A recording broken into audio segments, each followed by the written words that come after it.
You are listening to the Mary Jane Society podcast, where you will meet entrepreneurs, cultivators, scientists, doctors, and inventors in the cannabis industry. Welcome. I'm your host, Pam Schmiel. Today we're discussing cannabis extraction with industry expert Murphy Murri. She's been working in extraction since the early days of legalization in Colorado and has built a reputation as a go-to expert in both solventless and BHO techniques. She helps extraction teams optimize their operations, develop new products, and write SOPs to ensure efficiency and quality. In this episode, we discuss how extractors can fine-tune their processes to preserve important compounds that are easily destroyed, as well as why more brands should apply sensory science to their R&D for next-level product development. Let's welcome Murphy Murri to the show. Your background in cannabis and what you're doing today, just to get us started. Be great. Sure. I have been working in the legal industry starting in Colorado since 2009, that's early days for Colorado. We had the medical program, but it was the caregiver model, and the dispensaries that were open were an extension of the caregiver model. So it was basically caregivers with a office lease. And in 2010 is when licensing first was developed for the state of Colorado. So I've been doing it since then, basically. And that initial round of licensing is the first time we saw vertical integration, which as a mandate, right? And from a manufacturing perspective, that is not how most things are made. But cannabis was. And so vertical integration meant that in order to sell it, you had to grow it. And, that was born out of the caregiver model, where one grower could have, many patients for whom he serviced, rather than imposing every individual patient be involved in their own cultivation. And so I got involved walking into, the caregiver model at the retail end. And I was like, great, this is easy. I can turn this into a real business. I was 21. So I had no fear of risk because I didn't have any assets. There's absolutely nothing to lose at that age. And so I didn't recognize the gift in the way that I do look back on now, where I'm like, how lucky and how random. Because I would have stayed at that patient level because I loved it. I was in Vail, Colorado. So I was, I wasn't in the hustle and bustle of the city. I got to know all of my patients, like our average transaction probably took us 25 minutes. I would roll your joints for you. Like you would pick it from the jar and I would roll it. It was just such a different thing. But then I immediately, a year later, I'm getting thrown into, we have to grow it ourselves. So I have to figure out how to build and operate commercial grows, and I have to figure out how to build and operate labs and kitchens. And so at the time, I was part of a group of people where we had a bunch of different experts, people playing their roles, but we were all forced to form a conglomerate, get married overnight, no dating, just arranged marriages. And, they didn't all work out. A lot of marriage ends in divorce, right? And so every time there was a hole, I just had to jump in and fix it. And so I started in the retail end, and I, managing the grow was very logistical and compliance oriented for me. I grew up Mormon, growing stuff, having to string the beans and jar the pickles was like a chore and like a punishment in my mind growing up. And so the idea of going to a grow for work, I didn't even appreciate, because I was like, chores, I liked the I liked the more glamorous side of things. I love being in the lab. I love being able to make stuff. Because as much as I don't like the repetition of stuffing a bunch of jars of pickles, I love coming up with a new brine and a new flavor. I love like that, inventive Innovation. process. Yeah. And it's so fast. The cultivation is slow. You make a decision today and you wait 4 months to be proven right or wrong, or you wait 2 weeks to be proven right or wrong. And I can do stuff in the lab in 4 minutes, 2 hours. If I have to wait a week for something, I'm making a PowerPoint to complain about it in the next meeting, you know, like I get such instant gratification in the lab. And so I ended up in the lab sort of by accident, out of necessity, because we had a location in one spot where we were doing edibles and we were trying to do extracts. And at that time, the regulations were being written as we go. So something that was compliant today could be non-compliant the next day in terms of zoning, because these rules are just being written. And each municipality can make their own. So what was true in Boulder may not be true in Denver, may not be true in, you know, Eagle Vale. You know, there was places doing moratoriums and banning things. So I just got this crazy crash course on like building codes, zoning, political corruption, government inefficiency, and how everything just has a cost. But through all of that, I was able to really keenly identify that manufacturing is where all of your margin is at. And so if, you know, the cultivation has a huge opportunity to succeed or fail in like these pretty dramatic terms, but as long as you could get to the finish line in a grow, some money can be made. And in the manufacturing, you just have this huge opportunity to squeeze every last drop of goodness out or ruin everything, you know, aggressively. And I loved that. I love that like opportunity within the industry. Like I said, at the time, it was just like, this is where I had to be. And that drug me out of the mountains. I had to come down to Denver because you can't be manufacturing far away from where the distribution happens. And so I got into the lab sort of just as the industry expanded and developed. I started with bubble hash, and it was hash edibles. And by that, I mean, we just made hash and put it in edibles. Like there was not a lot of Formulation anything or, that, you know, like they were called extra strong or regular strength. And we determined that by putting the same amount of hash in each batch and then trying them. And if it's stronger than usual or about the same, oh which my. I was proud of, you know, I was like, look what we're doing. We're telling you when it's a little stronger, because we didn't even have testing, you know, that wasn't even a thing. And the testing we did have would have been like for flour, you know. So we were just all growing up together. And because I was young and, you know, didn't know how crazy it was, I was just pretty willing to jump in and do a lot of things. So I pretty quickly, once I got into a lab space, you know, and we started making more edibles, I was like, well, this can improve. You know, I did have that that upbringing of, you know, manufacturing foods yourself to know like, oh, we could do better than just putting some hash and like mixing as hard as we can, you know. And so and so that's where I got into solvent based extraction. You know, and I started with butane and propane sort of in like even Facebook was quite new. You know, we're still talking 2010, 2011. So we didn't have a lot of resources to see what other people were doing. And what we did see was largely about cultivation and genetics. And it was so easy at that time, easier even than now, to just cop out on genetics and say that's a bad strain. And then just like, you know, just give it up and say you can't process that into anything good. And so we just had this, you know, this pursuit of genetics, which is good. You should pursue good genetics. But we did it in a way where we were able to put the entire quality of anything that came out of it on the genetic. And as extraction went from this sort of crude process that still had some of the weed left over in it, essentially. So yeah, the weed needed to be good because it was still all the way in that final product.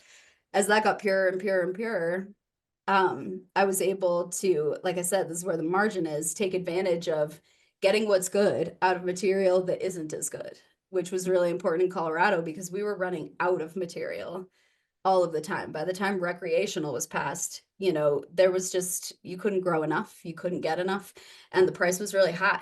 And so being able to manipulate, you know, our cost efficiency without having to sacrifice product quality was, you know, sort of my mission for a really long time.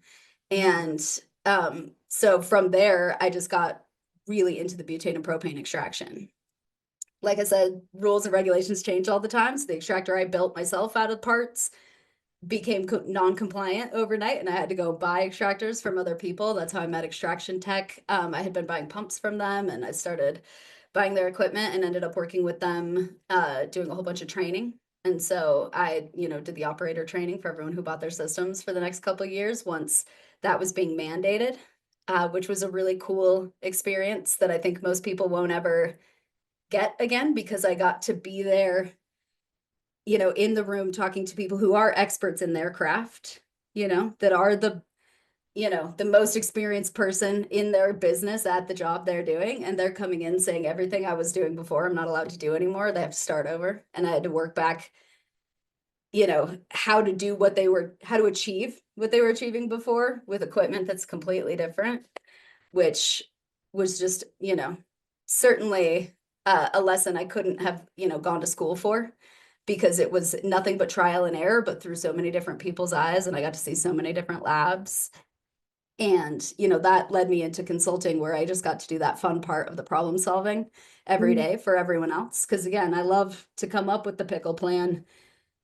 But, after the first 100 jars or so, I'm out. I want someone else to come in. I want a robot to come in and automate the rest of that process as soon as it can be repeated. I want to move on to the next project. And so that's essentially where I'm at today. I've got ownership in a couple of licensed facilities, but for the most part, I offer consulting and training for people on their current products, whether it's like writing their SOP backwards from a product they already have, or helping them develop a new product with intention, or training their staff on how to continue making that product with the same equipment, new equipment, optimizing the process, really just Yes. troubleshooting. So you have ownership in a couple extraction facilities? Yeah. I've got ownership in some cultivation licenses as well, but I like I said, I prefer the lab. And so yeah, I'm a co-owner of some facilities here in Colorado, as well as a hemp business, which does a lot of like isolates and formulations, especially for dogs. We like the dog stuff. Yeah. Oh, okay. Ooh, that might be another topic down the road. I've always been wanting Yeah. to also, yeah, the whole veterinarian and horses too. I mean, Right.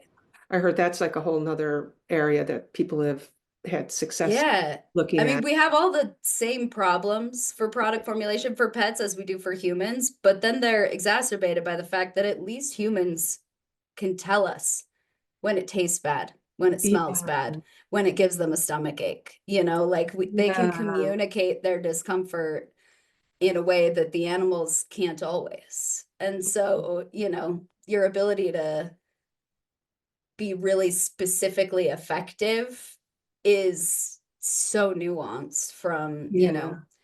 animal to animal and condition to condition. But I'm obsessed with it because, of course, if it's a safer medicine for us, why wouldn't it be for our dogs?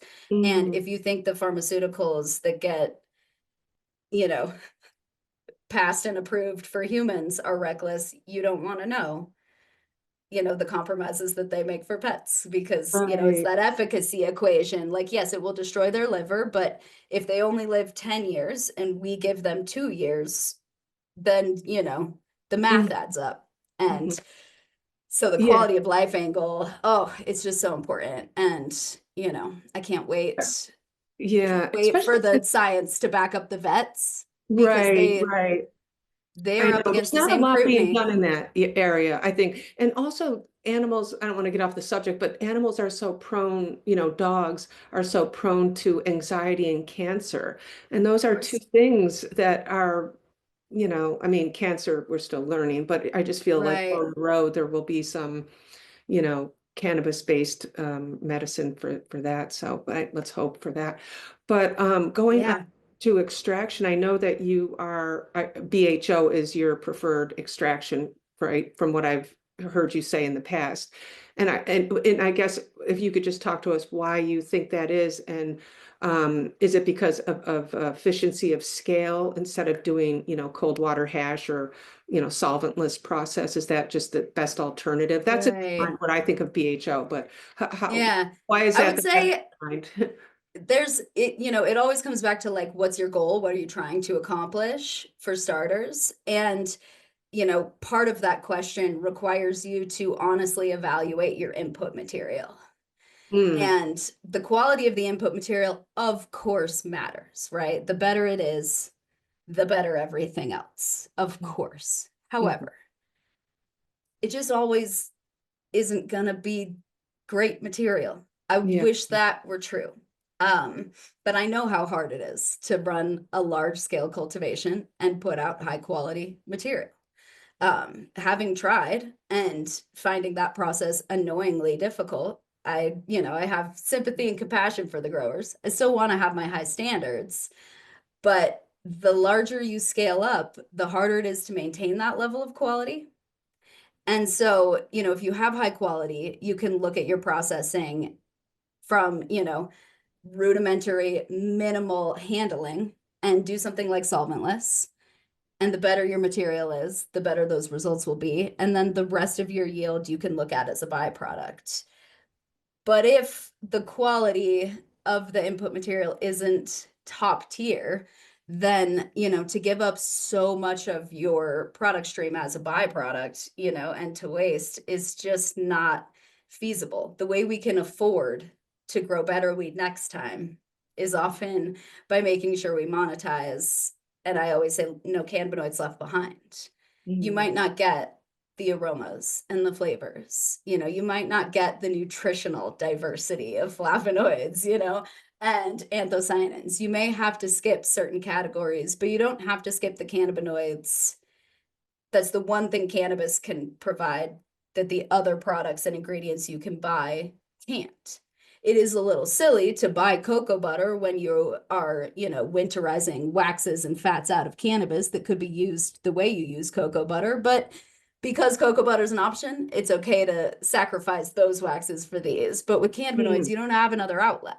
So no cannabinoids left behind is always, my first goal. And that's where, solvent-based processing is, of course, going to be superior because we can be, a little bit more targeted in our approach. But it is always a decision. You can decide to exclude good stuff that is there or to destroy it, or, you can target each category individually. And this is where butane and propane I love as a solvent system compared to things like ethanol or CO2, because since butane and propane are refrigerants, it is in their nature to be cold when they are a liquid. And so the amount of energy they contain as a pressurized, volatile, combustible, dangerous solvent prevents me from having to put energy into the process. And the less you have to interact with the process, probably the more consistent it will be, because humans are errors. We are error machines. We are usually the interference in any given process. And so since butane and propane are likely to cycle themselves the way your air conditioner works, they go from high pressure to low pressure. If you heat them, the pressure rises and they'll be drawn to the cold. So they have a very predictable way of functioning, which is really beneficial to the cannabinoids and to the other desirable compounds. Because since it's inherently cold, for example, if you want to get CO2 to go from a vapor to a liquid, you heat it. A hot process is going to heat a lot of those compounds. And for aromatics, for waxes, for flavonoids, for fats that can break down or spoil, we have all of these things that heating won't be good for. Anything that you can extract cold is going to just give you a little bit more time and space to make more decisions with that product down the road. And in that way, you can extract everything that's there and then break it all into its pieces. And then, of course, have the responsibility to make good choices now of which to keep and which to let go. And this is where, each manufacturer has to, have that real mission statement, like a real one, an actionable one that says, we're going to care about quality, even if it means rinsing one more time, or we're going to care about yield and get the weight and never rinse the extra times and be honest with themselves about it. Because if it's going into food, it's okay for there to be a little bit of extra fats and waxes. And if it's going to be inhaled, maybe we want to get the heavier waxes out of the way so that people aren't inhaling and, creating that dense mist that we don't have any data on. So I love butane and propane because it gives you the most opportunity. Since it's not heated, you can get all of your cannabinoids in their acidic form and essentially in whatever form they're present in the plant in. So, you know, anytime you don't decarb yet, you always still can. So that also just gives you the broadest potential range of products you can make. Because once you've decarbed, there's certain things you just can't undo. And you can undo them, but that's an amount of chemical processing that I think is better for us to not do. The less you touch it, the better. When you separate all these compounds in the BHO extraction process, and then you recreate them again, or take some pieces that you want, I guess, is that how you, It's just in different liquid? kind of, yeah, theoretically, there should be a moment when you're developing your process where you do map it out and say, here's what I have, here's what I started with, here's the potential stuff that's in it. You know, you just test it for potency, test it for terpene content, test it for everything that you can. And you say, this is what I could potentially get out of it. And then you can, you know, try different versions of processing to see how close you get. So, you know, for starters, let's say that your flower is 20% cannabinoids. If you get a 20% yield by weight and it's not 100% cannabinoids, you've left some behind in the material.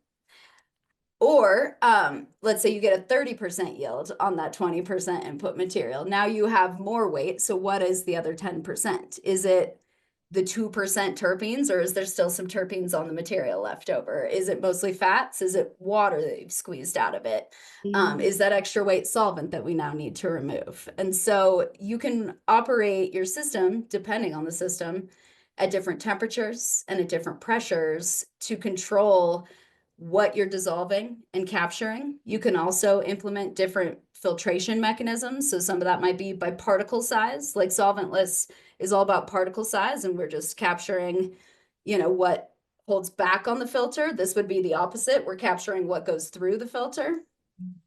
And you can also implement, people will often just refer to it as media, but these are basically dry powders, similar to what you'd use for chromatography. Some of these powders absorb moisture. Some of them have an affinity for more polar compounds like chlorophyll, like anthocyanins, you know, plant leafy stuff, right? And some of them can actually be targeted for removing pesticides or heavy metals. And all of this is a decision you make as you go. So the temperatures you operate, the pressure, the speed at which you go, how much solvent you expose, how much volume of cannabis to, these are all decisions you make in your process. So if you're the person who designed the process, you decided what compromises you wanted to make, because everything requires a compromise. Maybe I want to get 100% of my yield and 100% of my quality, then I'm going to invest more time at minimum. And if it's not more time, it's more energy, because I'm spending more money implementing a bunch of automation and extra components. Maybe you're willing to give up a little bit of the yield in order to get that quality faster.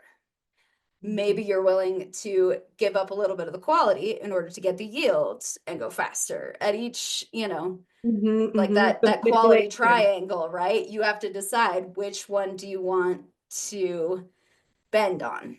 And so if you're just the employee who gets hired and they say, do this, you maybe don't have a lot of decision making in that process. But somewhere, someone wrote an SOP, and that SOP is a reflection of what compromises the business was willing to make, whether they were on yield, on quality, or on, you know, cost, which would include time and energy and their total investment in that process.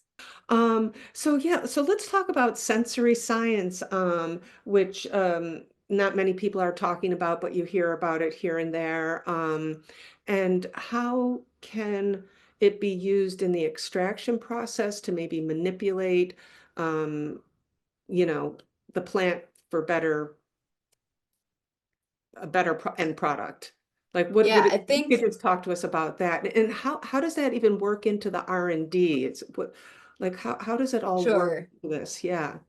Well, you know, R&D for the cannabis industry has always sort of been a research and development under the umbrella of selling it afterwards. And so to do real R&D, usually you don't have to sell the outcome of it to afford the process of developing it. So for a lot of cannabis, we made a thing and we worked backwards to justify it. Sensory science is how we did that. In this, like I mentioned before, I had extra strength and regular strength, and that was the sensory science of we ate it. Did it taste better or worse than normal than the last time we had one? Did it get me higher or less high than the last time I had one? And I just had to take that on a person by person basis. And so sensory science, we all engage in one-on-one. Some people love the smell of vanilla and some people don't, and some people will take it just in the right amount. Everyone's kind of got their Goldilocks sensory machine that's built into them. And so to make that data more robust is where the sensory science comes in, is how do we collect enough of it to be able to use it more objectively rather than subjectively. And so, especially when we think about the input material, using more sensory science would be critical so that we're making the right choices with this material. Some processes are better for pure isolation of cannabinoids, and some processes are better for preserving aromas, but only under certain conditions. For example, the freshness of the flower has a lot to do with how much potential post-processing and filtration and cleanup you're going to have to do.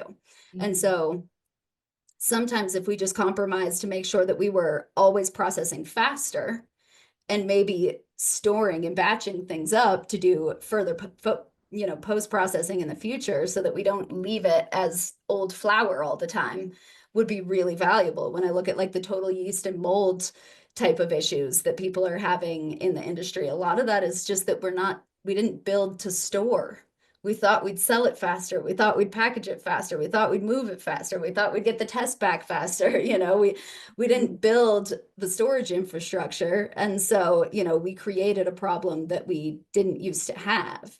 And there's a lot in processing that I think we can avoid if we are able to, be better judges in sort of sorting and qualifying material. A lot of people are going to have their opinions of good or bad material, but if you go into a given manufacturing facility, the value of that material is going to vary depending on who you ask. Some people in a manufacturing facility are going to value different material based on how much it costs them to buy. And some of them are going to value it differently based on how good it smells when they open the bag. And some of them are going to value it differently based on if they have to grind it up or not, if it's really hard for them to prepare and get ready in the socks for extraction or not. Some people are going to have preferences based on the total potency, so everyone's going to kind of have a different understanding of what quality is, and quality gets used as this nebulous term to define all of those things, to define the actual cost value, the physical characteristics, the observable characteristics, the chemical characteristics.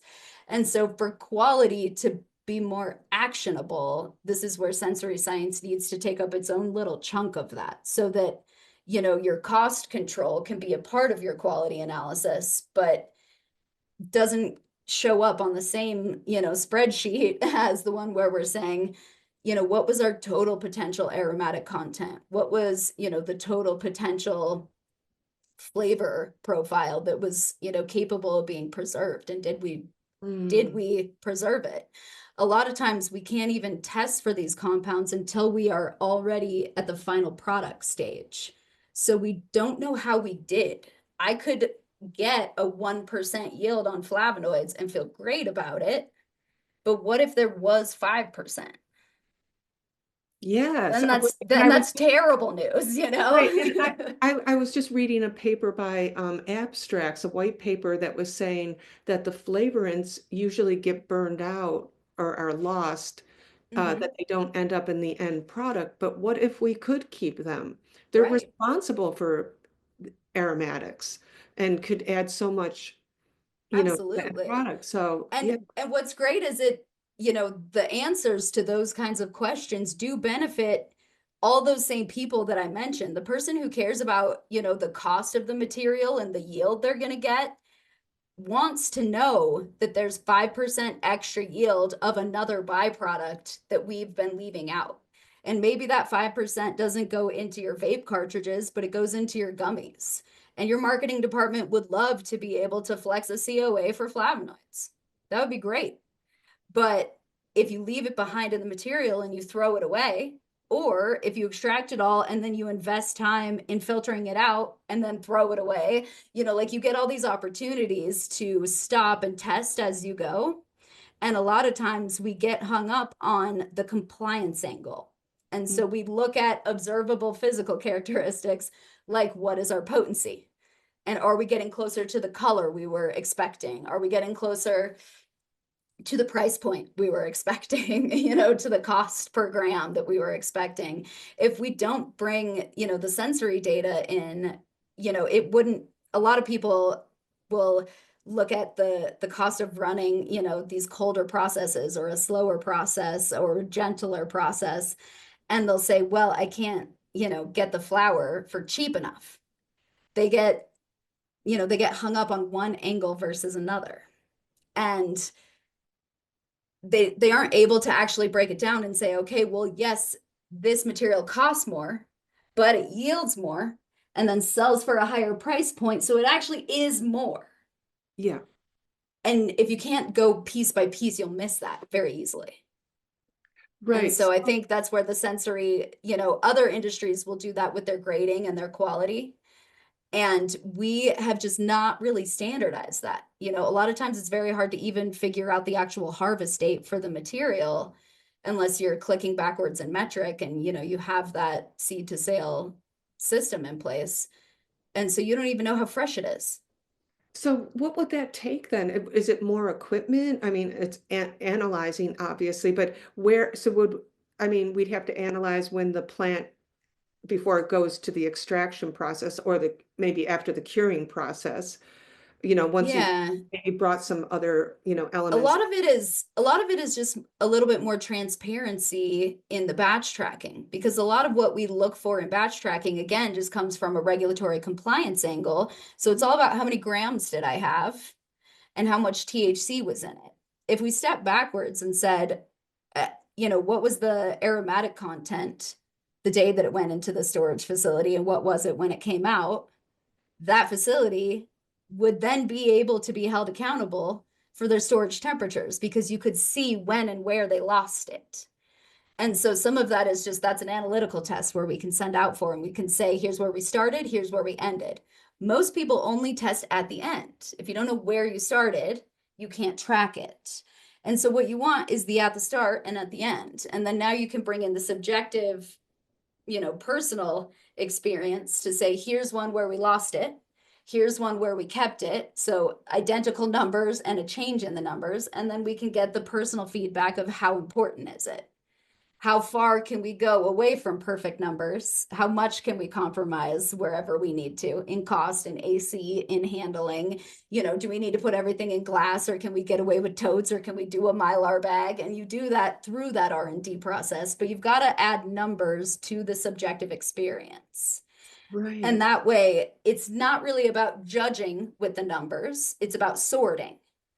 And then the judging can happen at the end to say, based on, my experience, I liked this, I liked this, I liked this. And then what is not that this is better or this is best, but that the thing I liked the most had these features.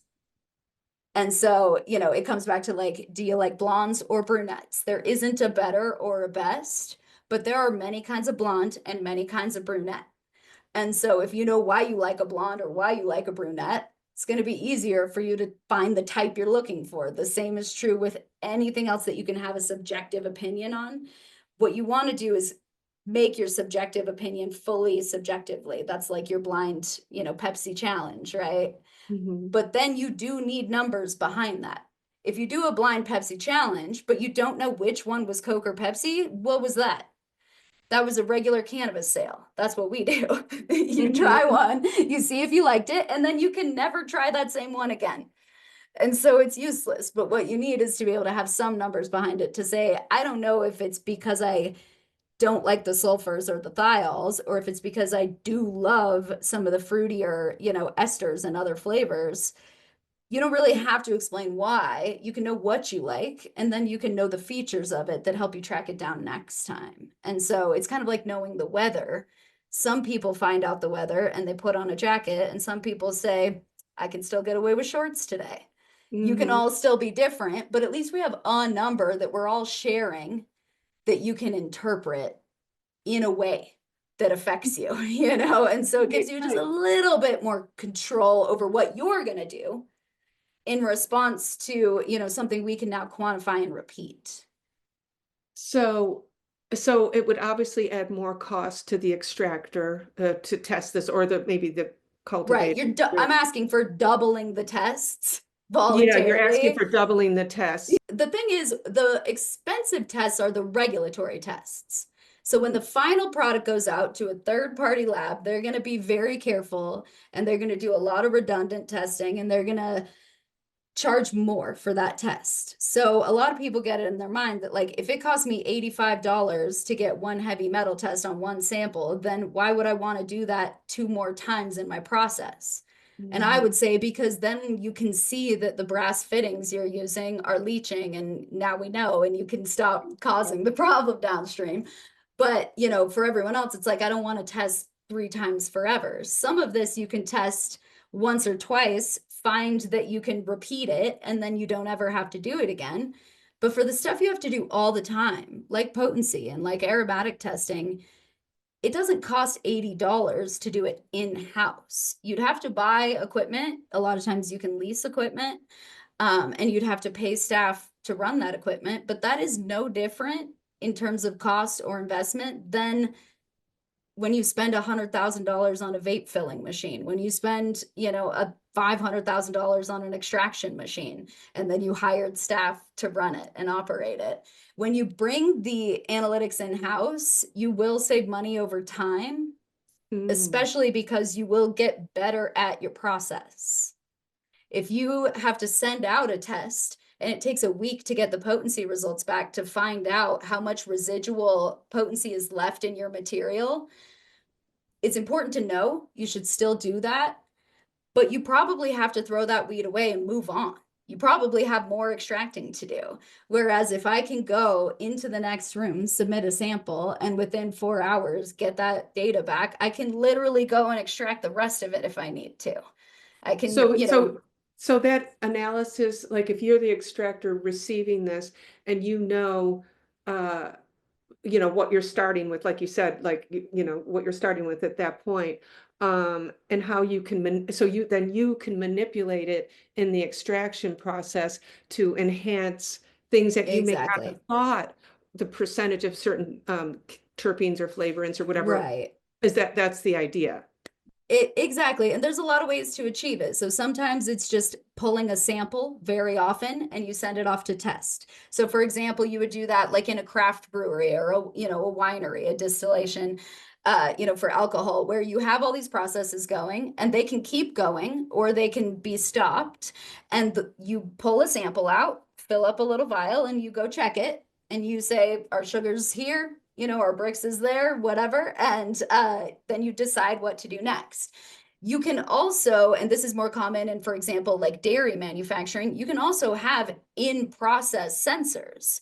So it might start with pulling samples, sending them out, and getting complex, redundant, expensive testing done to develop the process. And then now, because I've sent it out 10 times at each stage of my process, before and after, before and after, before and after, I'll know that if I ever drop, to warmer if my temperatures go above, let's say -30, and my pressure drops below this, that my quality is going to go down. And so I can put other sensors in place. So now I could just be using temperature loggers, pressure logging. You can have UV sensors and other types of detectors that are going to measure pigments. You can measure the density of your solvent. For butane and propane, you use a Coriolis meter that's going to measure the saturation of the solvent. So then I will know when I've finished extracting the material, because all that's coming through is solvent and there's nothing else dissolved in there. So you can use less precise equipment to verify your process after you've used more precise equipment to develop the process. Like R&D should be super expensive, very robust, lots of data collected so that all of those data points can be aggregated into like, here's where it matters the most. Here's the second thing that matters a lot. And if then, and if then, and if then, so that now in my actual process, I only have to measure, 3 to 5 things. And if all of those hit, I know exactly what my product is going to be. And if they don't, I know exactly when and where and why. And so it may not be the test before and after every run forever, but it might be a test before and after every time you get material from a new supplier or a new batch of solvent or a new piece of equipment or you train a new staff member. So, using whatever numbers are available to you that enable you to work backwards in proving a repeatable process to produce a subjective sensory experience for someone is going to enable you to run your business much tighter, because sometimes it is the material changed. Sometimes it is you have high turnover in the lab.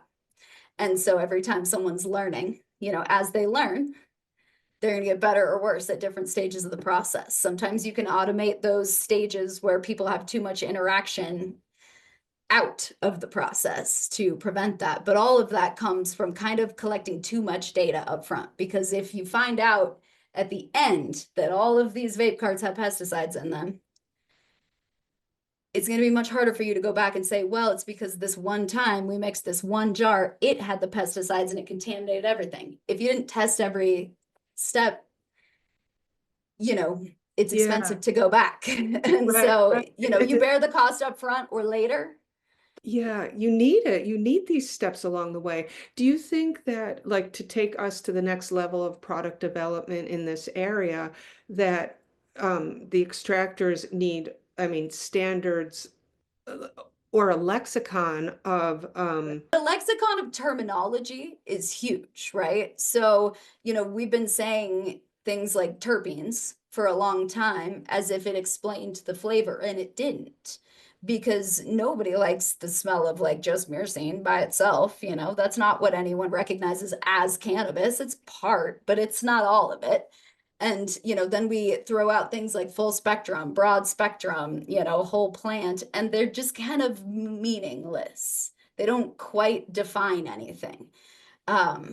And so, we do need a language that allows us to speak more clearly to each other, because for the consumer to see THCA hemp is very confusing when in the medical store, we are required to label it by the total potential THC, even if the product you're holding is THCA.